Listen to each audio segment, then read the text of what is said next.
Okay, nagbenta tayo ng baboy, 70, saka 80 kilo.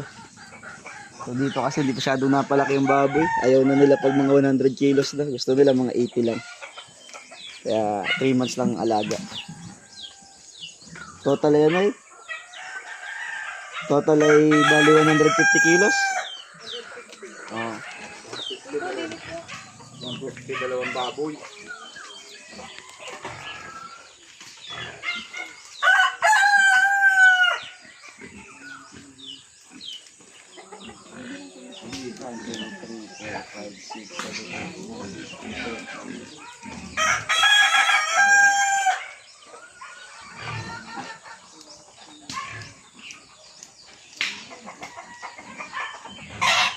Okay, may pang next month pa kami. Ayan, hindi pala next month. So, basta ayan pa.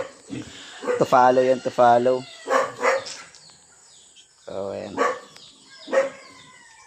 Okay na yan, okay na yan. Okay tayo dito. Pag puro sugal, negosyo din paminsan.